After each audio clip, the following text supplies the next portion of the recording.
ඔයාත් fruit salad නැත්නම් පළතුරු සලාද කන්න කැමති කෙනෙක් නේද? ෆෘට් සැලඩ් කියන්නේ බාලමහලු කවුරුත් කැමති ලෝකයේ ජනප්‍රියම අතුරුපසක්. සමහර විට ඔයා කඩෙන් ෆෘට් සැලඩ් එකක් අරගෙන කනවා ඇති. නැත්නම් ගෙදරදීම ඔයා කැමති පළතුරු එකතු කරලා ෆෘට් සැලඩ් එකක් හදාගෙන කනවා ඇති. නමුත් අද අපි කතා කරන්න යන්නේ සාමාන්‍ය ෆෘට් සැලඩ් එක ගැන නෙවෙයි. ලෝකයේ දුර්ලභම සහ මිල අධිකම පළතුරු දාලා හදන සුකෝපභෝගී ෆෘට් සැලඩ් ගැනයි. සමහර ෆෘට් සැලඩ් එක මිල රුපියල් ලක්ෂ ගණනක්, සමහර විට කෝටි ගණනක් දක්වා යන්න පුළුවන්. ලෝකයේ මිල අධිකම ෆෘට් සැලඩ් බොහොමයක් නිර්මාණය වෙන්නේ ජපානයේ. ඒට හේතුව වෙන්නේ ජපානයේ පළතුරු කියන්නේ ආහාරයක් විතරක් නෙවෙයි. ඒවා වටින තෑගි. ඒ නිසා ගොවීන් මාස ගණනක්, සමහර විට අවුරුදු ගණනක් වියදම් කරලා පරිපූර්ණ පළතුරක් නිපදවනවා. එහි හැඩය, වර්ණය, බර, සුවඳ සහ රසය පවා පරීක්ෂා කරනවා. ඒ නිසාම ජපානයේ සමහර පළතුරු ලෝකයේ වටිනාම පළතුරු බවට පත් වෙලා තියෙනවා. දැන් අපි බලමු ඒ ෆෘට් සැලඩ් වලට යොදා ගන්න ප්‍රධාන අමුද්‍රව්‍ය මොනවද කියලා. මුලින්ම අපි කතා කරමු යුබාරි කිං මෙලන් හෙවත් ෆෘට් සැලඩ් වල රජු ගැන. මෙම සුකෝපභෝගී ෆෘට් සැලඩ් එකට මුලින්ම එකතු කරන ප්‍රධාන අමුද්‍රව්‍ය තමයි යුබාරි කිං මෙලන්. මේ ජපානයේ හොක්කයිඩෝ ප්‍රදේශයේ වගා කරන ඉතා දුර්ලභ කොමඩු වර්ගයක්. ෆෘට් සැලඩ් එකට මේ එකතු කළාම ඒට ඉතා මිහිරි රසයක් සහ සුවඳක් ලැබෙනවා. සමහර වෙන්දේසිවලදී යුබාරි කිං මෙලන් යුගලයක් ඩොලර් 40000කටත් වඩා වැඩි මිලකට අලෙවි වෙලා තියෙනවා. ඊළඟට ෆෘට් සැලඩ් එකට එකතු කරන අතිශය වටිනා අමුද්‍රව්‍ය තමයි රූබි රෝමන් ග්‍රේප්ස්. මේ මිදි ජපානයේ ඉෂිකාවා ප්‍රදේශයේ වගා කරනවා. එක මිදි ගෙඩියක් පවා පිම්පොම් බෝලයක් තරම් විශාලයි. මේ මිදි ෆෘට් සැලඩ් එකට එකතු වුණාම ඒට ඉතා පැණි රසයක් සහ සුකෝපභෝගී පෙනුමක් ලැබෙනවා. එක පොකුරක් ඩොලර් 4000ක් ඉක්ම වූ අවස්ථා තියෙනවා. මෙම ෆෘට් සැලඩ් වලට එකතු කරන තවත් අතිශය වටිනා පළතුරක් තමයි මියාසාකි මැංගෝ. මේ ජපානයේ මියාසාකි ප්‍රදේශයේ වගා කරනු ලබනවා. එග් ඔෆ් ද සන් යන නමින් ප්‍රසිද්ධ මෙම අඹ වර්ගය ලෝකයේ වටිනම අඹ වර්ග අතරින් එකක් වෙනවා. ගැඹුරු රතු පැහැසා ඉතා ඉහළ පැණි රස නිසා එය සුකෝපභෝගී ෆෘට් සැලඩ් වල ජනප්‍රිය අමුද්‍රව්‍යයක්. හොඳ තත්ත්වයේ මියාසාකි අඹ යුගලක් ඩොලර් 2000කටත් වඩා වැඩි මිලකට අලෙවි වී තිබෙනවා. සුකෝපභෝගී ෆෘට් සැලඩ් එකක තවත් විශේෂ අමුද්‍රව්‍යයක් තමයි ජපාන ක්‍රවුන් මෙලන්. මෙය තවත් එක්තරා කොමඩු විශේෂයක් වෙනවා. මෙම මෙලන් වර්ගය ඉතා විශේෂ සැලකිල්ලෙන් වගා කරනවා. මේ ජපානයේ ශිත්සුකා පළාතේ වගා කරනු ලබනවා. එහි රසය සහ ගුණාත්මක භාවය පවත්වා ගැනීම සඳහා ගොවීන් විශාල කැපකිරීමක් කරනවා. එක් ගෙඩිය ඩොලර් 200 සිට 500 දක්වා වටිනාකමක් ගන්නවා. මෙවැනි ෆෘට් සැලඩ් වලට අවසානයේ එකතු කරන තවත් දුර්ලභ පළතුරක් තමයි වයිට් ජුවල් ස්ට්‍රෝබෙරිස්. මෙම ස්ට්‍රෝබෙරි වල විශේෂත්වය වන්නේ ඒවායේ සුදු පැහැයයි. මෙම ස්ට්‍රෝබෙරි ජපානයේ කරට්සු නගරයේ වගා කරනු ලබනවා. ඉතා මිහිරි රසයක් සහිත මෙම ස්ට්‍රෝබෙරි සුකෝපභෝගී ෆෘට් සැලඩ් වල පෙනුම සහ රසය දෙකම වැඩි කරනවා. එක් ගෙඩියක්ම ඩොලර් 10 සිට 40 දක්වා වටිනාකමක් ගන්නවා. ඒ වගේම ජපානයේ දෙන්සොකේ කොමඩු සහ සෙකායි ඉචි ඇපල් වැනි ඉතා වටිනා පළතුරුත් තියෙනවා. නමුත් ෆෘට් සැලඩ් එකක් හදනකොට වැඩිපුරම භාවිතා කරන්නේ යුබාරි කිං මෙලන්, Ruby Roman grapes, මියාසාකි mango, crown මෙලන් සහ වයිට් ජුවල් ස්ට්‍රෝබෙරි වැනි පළතුරුයි. මේ වගේ දුර්ලභ පළතුරු කිහිපයක් එකතු කර හදන ජපාන සුකෝපභෝගී ෆෘට් සැලඩ් එකක මිල සාමාන්‍ය ශ්‍රී ලංකා රුපියල් 50000 සිට ලක්ෂ 3 දක්වා යන්න පුළුවන්. හැබැයි වෙන්දේසි වලින් මිලදීගත් ඉහළම තත්ත්වයේ පළතුරු යොදා ගත්තොත් ඒ වටිනාකම රුපියල් ලක්ෂ ගණනක් දක්වත් ඉහළ යන්න පුළුවන්. ඒ නිසාම ජපානයේ ලෝකයේ සුකෝපභෝගී ෆෘට් සැලඩ් වල රජු ලෙස බොහෝ දෙනා සලකනවා. දැන් අපි ජපානයේ ඩුබායි වෙත යමු. ඩුබායි කියන්නේ සුකෝපභෝගී ජීවිතයට ප්‍රසිද්ධ නගරයක්. ඒ නිසාම එහි තරුපහේ හෝටල් සහ ඉහළ පෙළේ අවන්හල් වල සාමාන්‍ය ෆෘට් සැලඩ් වලට වඩා වෙනස්. ඉතා මිල අධික ෆෘට් සැලඩ් වර්ග හදනවා. මෙම ෆෘට් සැලඩ් වලට ජපානයෙන් ගෙන්වන යුබාරි කිං මෙලන්, රූබි රෝමන් ග්‍රේප්ස්, මියාසාකි මැංගෝ වැනි ලෝකයේ වටිනම පළතුරු එකතු කරනවා. ඒ වගේම දුර්ලභ බෙරි වර්ග, න්‍යාම් ස්ට්‍රෝබෙරි සහ විශේෂ පළතුරු සෝස් වර්ගත් මිශ්‍ර කරනවා. මෙම ෆෘට් සැලඩ් වල ඇති විශේෂම දේ තමයි කෑමට ගත හැකි රත් පත්‍ර.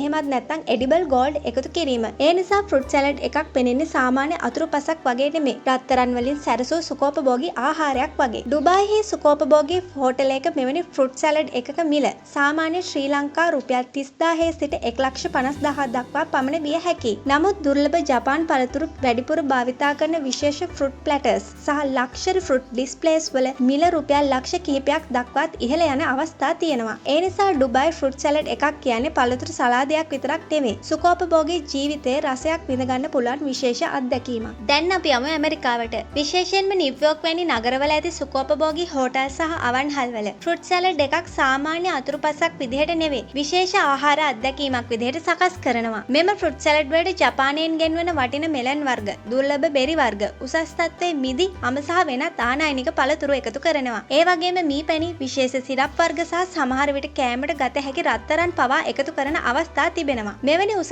තත්ත්වයේ ෆෘට් සලාඩ් එකක මිල සාමාන්‍යයෙන් ශ්‍රී ලංකා රුපියල් 15000 සිට 75000 දක්වා පමණ විය හැකියි. නමුත් ඉතා දුර්ලභ ජපාන පළතුරු, විශේෂ බෙරි වර්ග සහ සුකෝපභෝගී අලංකරණ භාවිතා කරන විශේෂ ෆෘට් ප්ලැටර්ස් වල මිල රුපියල් ලක්ෂ 2 සිට ලක්ෂ 5 දක්වාත් ඊට වැඩි වෙන්නත් පුළුවන්. ඒ නිසා ඇමරිකාවේ සමහර ෆෘට් සලාඩ් වර්ග සාමාන්‍ය අතුරුපසකට වඩා සුකෝපභෝගී ආහාර අත්දැකීමක් ලෙස සැලකෙනවා. දැන් අපි යමු ප්‍රංශය වෙත. ප්‍රංශය කියන්නේ ලෝකයේ ප්‍රසිද්ධම ආහාර සහ අතුරුපස නිර්මාණය කරන රටක්. ඒ නිසා මෙහි සුකෝපභෝගී අවන්හල් වල ෆෘට් සලාඩ් එකක් හදන්නේ ඉතා විශේෂ විදිහටයි. මෙම ෆෘට් සලාඩ් වලට නැවුම් ස්ට්‍රෝබෙරි, බ්ලූබෙරි, රාස්බෙරි, මිදි, පීච් සහ වෙනත් උසස් තත්ත්වයේ පළතුරු එකතු කරනවා. සමහර අවන්හල් වල ජපානයෙන් ගෙන්වන වටිනා පළතුරුත් මේවට එකතු කරනවා. ඊට අමතරව ප්‍රංශ සූපවේදීන් විශේෂ පළතුරු සෝස්, මීපැණි සහ රසකාරක භාවිතා කරමින් ෆෘට් සලාඩ් එක තවත් රසවත් කරනවා. ප්‍රංශයේ මෙම ෆෘට් සලාඩ් වල විශේෂත්වය වන්නේ රසයට වගේම පෙනුමටත් විශාල අවධානයක් දීමයි. පළතුරු කැබලි ඉතා අලංකාර ලෙස සකස් කරන නිසා ඒ කෑමකට වඩා කලාකෘතියක් වගේ පේනවා. මෙවැනි උසස් තත්ත්වයේ ෆෘට් සලාඩ් එකක මිල සාමාන්‍ය ශ්‍රී ලංකා රුපියල් 20000 සිට 80000 දක්වා විය හැකියි. නමුත් දුර්ලභ පළතුරු, ආනයනික බෙරි වර්ග සහ සුකෝපභෝගී සැරසිලි භාවිතා කරන විශේෂ ෆෘට් ප්ලැටර්ස් වල මිල රුපියල් 1,50,000 සිට ලක්ෂ 4 දක්වාත් ඊට වඩා වැඩි වෙන්නත් පුළුවන්. ඒ නිසා ප්‍රංශයේ ෆෘට් සලාඩ් එකක් කියන්නේ පළතුරු සලාදයක් විතරක් නෙවෙයි. රසය සහ කලාත්මක බව එකට එකතු වූ සුකෝපභෝගී අත්දැකීමක්. දැන් අපි බලමු සිංගප්පූරුවේ මිල අධික ෆෘට් සලාඩ් ගැන. සිංගප්පූරුව කියන්නේ ලෝකයේ විවිධ රටවල ආහාර සහ රස එකම තැනක හමු වන රටක්. ඒ නිසා මෙහි සුකෝපභෝගී හෝටල් සහ අවන්හල් වල විශේෂ ෆෘට් සලාඩ් වර්ගත් දක්නට ලැබෙනවා. මෙම ෆෘට් සලාඩ් වලට ජපානයෙන් ගෙන්වන වටින මෙලන් වර්ග, උසස් තත්ත්වයේ අඹ, මිදි, ස්ට්‍රෝබෙරි සහ නිවර්තන කලාපීය පළතුරු එකතු කරනවා. සමහර තරුපහේ හෝටල් වල මෙම ෆෘට් සලාඩ් වලට දුර්ලභ දූරයන් පළතුරු සහ විශේෂ සෝස් වර්ගත් එකතු කරනවා. මෙවැනි උසස් තත්ත්වයේ ෆෘට් සලාඩ් එකක මිල සාමාන්‍ය සිංගප්පූරු ඩොලර් 50 සිට 200 දක්වා, එනම් ශ්‍රී ලංකා රුපියල් 12000 සිට 50000 දක්වා පමණ විය හැකියි. තවත් විශේෂ ආනයනික පළතුරු සහ සුකෝපභෝගී අලංකරණ එකතු කළ විට ෆෘට් ප්ලැටර්ස් වල මිල රුපියල් ලක්ෂයටත් ඊට වඩා වෙන්නත් පුළුවන්. විවිධ රටවලින් ගෙනා පළතුරු එකම බඳුනක එකතු කරන නිසා සිංගප්පූරුවේ ෆෘට් සලාඩ් එකක් කියන්නේ පළතුරු සලාදයක් විතරක් නෙවෙයි. ලෝකයේ විවිධ රස එකම තැනක අත්විදිය හැකි විශේෂ අත්දැකීමක්. ජපානයේ දුර්ලභ පළතුරු, ඩුබායිහි සුකෝපභෝගී ෆෘට් සලාඩ් වර්ගත්, ඇමරිකාව සහ ප්‍රංශය වැනි රටවල නිර්මාණය කරන විශේෂ ෆෘට් සලාඩ් ගැනත් අපි කතා කළා. නමුත් දැන් අපි කතා කරන්න යන්නේ ඒ සියල්ලටම වඩා ප්‍රසිද්ධ සංකල්පයක් ගැනයි. ඒ තමයි මිලියන් ඩොලර් ෆෘට් සලාඩ්. මෙම ෆෘට් සලාඩ් එක ජනප්‍රිය කළේ ප්‍රසිද්ධ සූපවේදීන් සහ සමාජ මාධ්‍ය නිර්මාණකරුවන් කිහිප දෙනෙක්. ඔවුන්ගේ අදහස වුණේ ලෝකයේ වටිනම පළතුරු එකම බඳුනකට එකතු කිරීමයි. ඒ අනුව ඩොලර් 40000කටත් වඩා වටින යුබාරි කිංක් මෙලන්, ඩොලර් 4000ක් පමණ වටිනා රූබි රෝමන් මිදි, ඩොලර් 2000ක් දක්වා වටින මියාසාකි අඹ, ක්‍රවුන් මෙලන් සහ වයිට් ජුවල් ස්ට්‍රෝබෙරිස් වැනි දුර්ලභ පළතුරු එකට මිශ්‍ර කරනවා. ඊට අමතරව කෑමට ගත හැකි රත්රන් පාත්‍ර, විශේෂ සිරප් සහ සුකෝපභෝගී අලංකරණත් එකතු කරනවා. මේ සියල්ල එකට එකතු වූ විට ඒ සාමාන්‍ය ෆෘට් සලාඩ් එකක් නොව ලෝකයේ වටිනම පළතුරු එකතුවක් බවට පත් වෙනවා. භාවිතා කරන පළතුරු ප්‍රමාණය සහ ගුණාත්මක භාවය අනුව මෙවැනි ෆෘට් සලාඩ් එකක වටිනාකම ශ්‍රී ලංකා රුපියල් මිලියන ගණනක්, එනම් කෝටි ගණනක් දක්වාත් ඉහළ යා හැකියි. ඒ නිසාම එයට මිලියන් ඩොලර් ෆෘට් සලාඩ් කියන නම පට බැඳිලා තියෙනවා. නමුත් මේක ඕනම අවන්හලකින් ඇනයුම් කරන්න පුළුවන් සාමාන්‍ය ආහාරයක් නම් නෙවෙයි. ලෝකයේ වටිනම පළතුරු එකතු කර නිර්මාණය කරන සුකෝපභෝගී සංකල්පයක් ලෙසයි ඒ සැලකෙන්නේ. දැන් ඔයාටත් හිතෙනවා ඇති සාමාන්‍යයෙන් පළතුරු ටිකක් එකට දාලා හදන ෆෘට් සලාඩ් එකක් මෙච්චර මිල අධික වෙන්නේ ඇයි කියලා. ඒකට ප්‍රධාන හේතුව තමයි ඒට යොදා ගන්න පළතුරු. උදාහරණයක් විදිහට මුලින් අපි කතා කළා වගේ ජපානයේ යුබාරි කිංක් මෙලන්, රූබි රෝමන් ග්‍රේප්ස්, මියාසාකි මැංගෝ සහ වයිට් ජුවල් ස්ට්‍රෝබෙරිස් වැනි පළතුරු සාමාන්‍ය වගා වලින් ලැබෙන ඒවා නෙවෙයි. ඒවා වගා කරන්න විශේෂ පරිසරයක්, දැඩි කාලයක් සහ විශාල සැලකිල්ලක් අවශ්‍ය වෙනවා. ඒ වගේම පළතුරු තෝරගන්නෙත් ඉතා දැඩි ප්‍රමිතියන්ට අනුවයි. සමහර අවස්ථාවල වගා කරන පළතුරු අතරින් විකිණීමට සුදුසු වෙන්නේ ඉතා සුළු ප්‍රමාණයක් පමණයි. තවත් හේතුවක් වන්නේ ඒවායේ දුර්වලභාවය.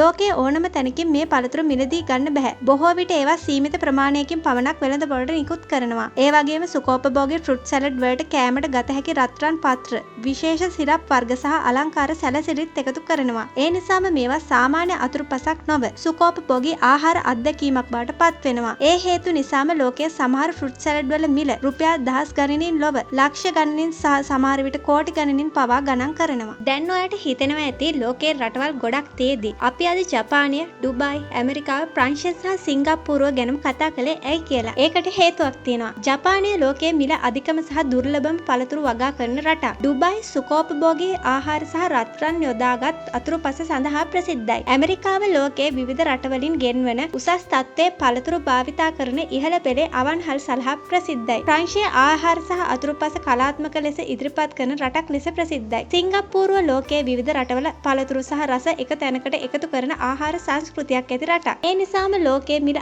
අධික සහ සුඛෝපභෝගී ෆෘට් සැලඩ් ගැන කතා කරනකොට මේ රටවල් කිහිපය නිතරම සඳහන් වෙනවා. ඉතින් අද අපි දැක්ක ෆෘට් සැලඩ් කියන්නේ සාමාන්‍ය අතුරුපසක් නෙවෙයි කියලා. දුර්ලභ පළතුරු, සුඛෝපභෝගී සැරසිලි, උසස් තත්ත්වයේ අමද්‍රව්‍ය සහ කලාත්මක ඉදිරිපත් කිරීම එකට එකතු වුනහම ෆෘට් සැලඩ් එකක් කියන්නේ කෑමක් විතරක් නෙවෙයි. ඒක අත්දැකීමක්. ඇත්තටම මේ වගේ දේවල් බලද්දී සමහර වෙලාවට හිතෙන්න පුළුවන් මේවා කවදාවත් මට ලැබෙන්නේ නැහැ කියලා. නමුත් මතක තියාගන්න ඕනම දෙයක් පටන් ගන්න හිතන තැනින් ඔයාටත් ලස්සන අත්දැකීම් එක දවසක් හරි අත්විඳින්න පුළුවන්. උත්සාහ කරන්න. ඔයාට බැරි වෙන්නේ නැහැ. මේ වගේ කෝටි ගණනක් වටින ෆෘට් සැලඩ් එකක් රස බලන්න අවස්ථාවක් ලැබුණොත් ඔයා ඒකට උත්සාහ කරලා බලනවද? ඔයාගේ අදහස යටින් කමෙන්ට් කරන්න. ඒ වගේම මේ වගේ තවත් රසවත් සහ දැනුමින් පිරි වීඩියෝ බලන්න කැමති නම් ලොව TV අපේ YouTube නාලිකාව subscribe කරලා bell icon එක click කරලා notification on කරලා videos වලට like කරගෙන යන්නත් අමතක කරන්න එපා. ඒ වගේම ඒ වීඩියෝ හොඳයි නම් share කරන්නත් අමතක කරන්න එපා. ගිහින් එන්නම්. ඔබට ජය වේවා.